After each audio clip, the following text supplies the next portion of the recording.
চট্টগ্রামের ইসলামী ব্যাংক চকবাজার শাখার লকার থেকে গ্রাহকের ১৫০ ভরি স্বর্ণ গায়েবের ঘটনায় চাঞ্চল্য তৈরি হয়েছে পুরো নগর জুড়ে। এই ঘটনায় ব্যাংক কর্তৃপক্ষের দিকেই অভিযোগের তীর ভুক্তভোগী গ্রাহকের। অবশ্য ব্যাংক ম্যানেজারের দাবি লকারের চাবি তাদের কাছে থাকে না। স্বর্ণ গায়েবের ঘটনায় মামলার প্রস্তুতি চলছে। চট্টগ্রাম থেকে প্রণবেশ চক্রবর্তীর প্রতিবেদন।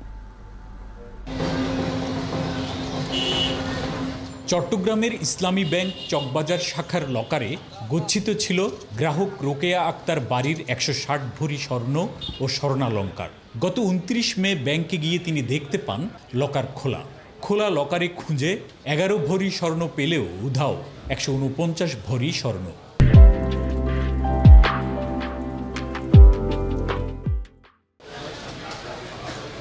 ব্যাংকের ঊর্ধ্বতন কর্মকর্তা ও ম্যানেজারকে জানানো হলেও ঘটনাটি প্রকাশ্যে আসে ১ জুন। গায়েব হওয়া স্বর্ণের দাম ১.৫ কোটি টাকারও বেশি। ব্যাংক কর্মকর্তা বা ব্যাংক সংশ্লিষ্টরাই স্বর্ণালংকার সরিয়েছে অভিযোগ গ্রাহকের। লকার ইনচার্জ প্রথমে তো উনি ঢুকে বলতেছে, ম্যাডাম আপনার লকারের নাম্বার কত? আমি বলছি আমার লকার তো 44।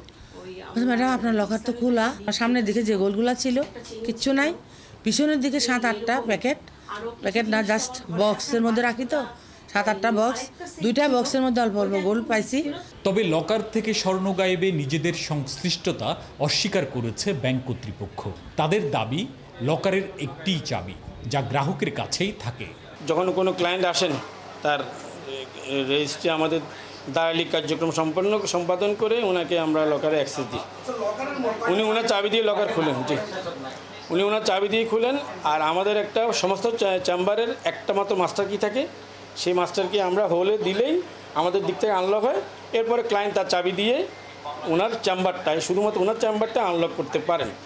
লকার থেকে স্বর্ণ গায়েবের ঘটনায় ব্যাংকের অভ্যন্তরীণ তদন্তের পাশাপাশি পুলিশের গোয়েন্দা বিভাগও কাজ করছে। চুরির বিষয় যেহেতু ওটা হলো চুরির মামলা করতে হবে, তো তারা পরবর্তীতে আর চুরির মামলার অভিযোগের জন্য তারা আসে নাই। তো পরবর্তীতে আমরা যেটা জানতে পেরেছি, একজন আইনজীবী পরামর্শ নিয়ে তারা কোর্টে মামলা করবে এই মোতাবেক ছিল আর কি। এই ঘটনায় মামলার প্রস্তুতি নিচ্ছেন ভুক্তভোগী নারী। প্রণবেশ চক্রবর্তী, ৭১, চট্টগ্রাম।